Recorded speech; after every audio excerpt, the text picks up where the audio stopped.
साथियों, welcome to Indian काउन horse lovers. दोस्तों, इस नई वीडियो में आपका स्वागत है। तो दोस्तों, आज की वीडियो जो है वो एक नए टॉपिक पे है।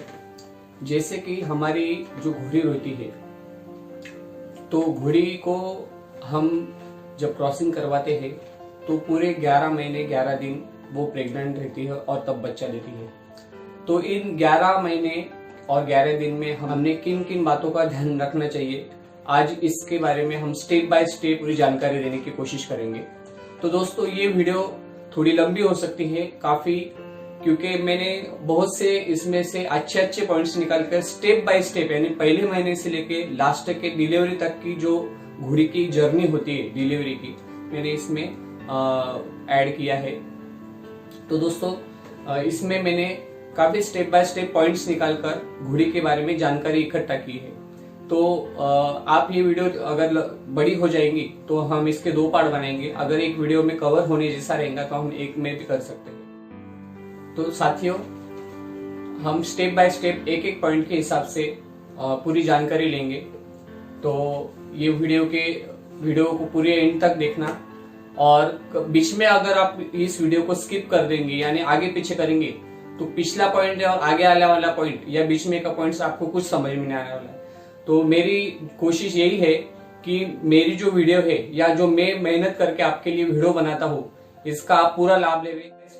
तो साथियों, स्टेप बाय स्टेप हम घोड़ी प्रेग्नेंट होने से लेके डिलीवरी तक के एक पॉइंट देखेंगे। जब भी आपकी घोड़ी आप क्रॉसिंग करवाते हो तो उसका डीवार्मिंग करना बहुत जरूरी है।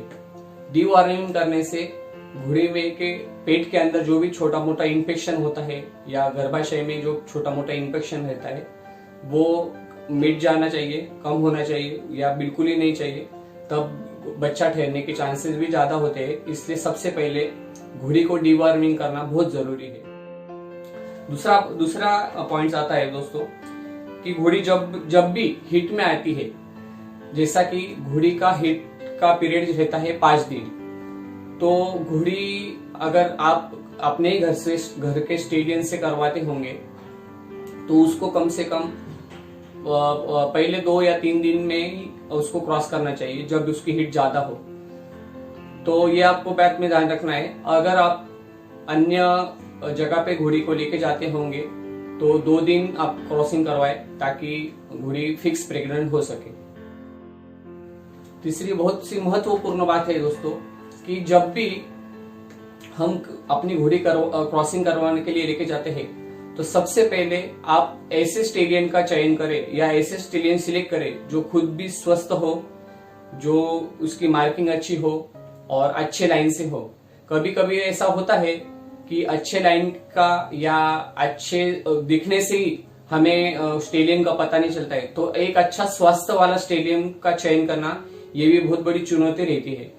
तो ऐसे अपने एरिया में या अच्छे स्टड फार्म में जाकर अब अपनी घोड़ी क्रॉस करवा सकते हैं। चौथा पॉइंट आता है दोस्तों कि जब आप अपनी घोड़ी को क्रॉसिंग के लिए लेके जाते हो तो वहां पे बहुत सी सावधानियां बरतनी पड़ती है। जैसा कि घोड़ी तो हिट में आने के कारण काफी जोश में रहती है, और स्टेलियन भी, जो स्टेलियन से आप क्रॉसिंग करवा रहे हैं तो वो भी काफी जोश में रहता है, यानी बहुत ही मस्ती के मूड में रहते। तो ऐसे वक्त में अपनी घोड़ी के सेफ्टी के लिए आपको उसके पिछले पैर और आगे का पैर काफी अच्छे से बांधना है, जैसे कि क्रॉसिंग के लिए कुछ दिक्कत ना हो, क्योंकि इसमें मतलब इंजर्ड होने के ज्यादा भी चांसेस रहते, क्योंकि घोड़ी कभी कभी अपना पैर चलाती है तो स्टेलियन को भी जख्मी कर सकती है, और स्टेलियन भी कभी कभी ज्यादा जोश होने के कारण घोड़ी के ऊपर चढ़ने के समय में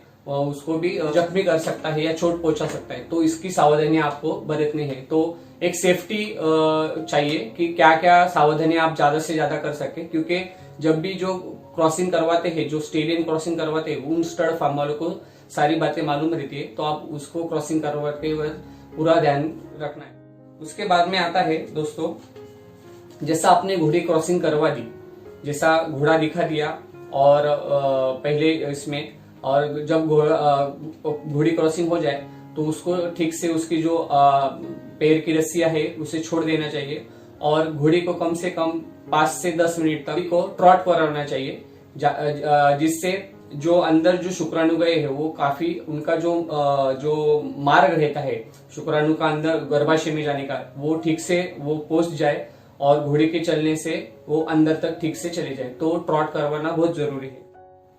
उसके बाद में सबसे महत्वपूर्ण बात आती है दोस्तों कि जब भी घोड़ी हम क्रॉस करवाने के बाद में कम से कम 8 दिन तक घोड़े को गर्म चीज कोई खिलानी नहीं है, जैसे कि दाना हो या जैसा बाजरा हो या अन्य जो भी चीज है जिससे हीट बढ़ने के चांसेस ज्यादा है पहले 8 दिन के लिए। जैसे आपने अगर आज घोड़ी क्रॉसिंग करवा दी है या और एक बार घोड़ा बताने के बाद में कल क्रॉसिंग करे, तो कल के 8 दिन तक उसको बहुत कम ऐसी हीट वाली चीजें खिलाए जिससे वो बैक ना हो जाए। तो ये बात भी बहुत जरूरी है कि आपको जो भी आप चीजें उसको देंगे तो वो हीट ज्यादा ना बढ़े, ऐसी चीजें उसको खिलाए। उसके बाद में अगला पॉइंट आता है दोस्तों कि सबसे पहले आप एक डायरी ले लेना चाहिए और उस पर जिस दिन आपने क्रॉसिंग करवाई है उस दिन की तारीख आपने डायरी में नोट करके रखना है। उससे क्या होगा कि जब भी 11 महीने 11 दिन तक आप अगर वो तारीख लिख करेंगे तो आपको एक फिक्स अंदाज आ जाता है कि ये समय में घोड़ी की डिलीवरी होने के चांसेस 100% है। तो आपको ये तारीख जरूर लिखना है। और अगर आप किसी अन्य से प्रेग्नेंट घोड़ी परचेस किया हो, जैसे अन्य कोई स्टड फार्म से या अन्य कोई किसान हो या जो भी हो, उनसे अगर आपने घोड़ी परचेस की है जो क्रॉस हो चुकी है यानी प्रेग्नेंट हो चुकी है, तो उनसे कंफर्मेशन की डेट आप जरूर लिख ले कि ये घोड़ी कितने दिन पहले आपने ये क्या 5-10 दिन इधर उधर हो सकते हैं, लेकिन एक कंफर्म डेट आपने लेनी चाहिए।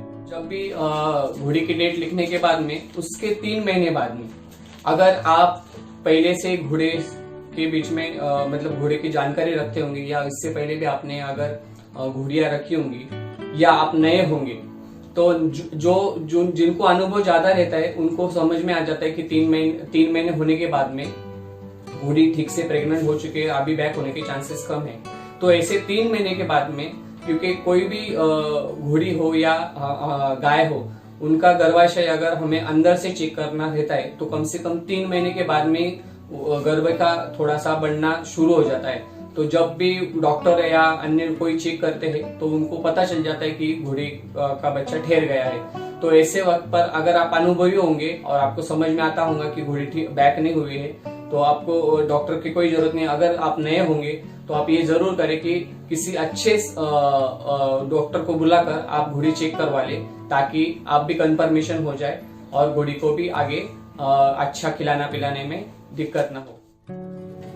अगला पॉइंट आता है दोस्तों कि जैसे अभी आपकी घोड़ी 3 महीने की प्रेग्नेंट फिक्स हो चुके हैं, तो उसके बाद में आप उसको अच्छे से दाना वगैरह भी कंटिन्यू दे सकते हो, क्योंकि पहले 3 महीने में बैक होने के चांसेस ज्यादा रहते हैं। अगर 3 महीने के ऊपर हो गया और घोड़ी फिर से हिट पर नहीं, तो आप कंफर्मेशन 100% मान लेना चाहिए कि घोड़ी अभी प्रेग्नेंट है। तब उसको आप अच्छा क्वालिटी का दाना फिर से खिलाना स्टार्ट कर सकते हो। तो दाना आप दोनों टाइम में भी दे सकते हो।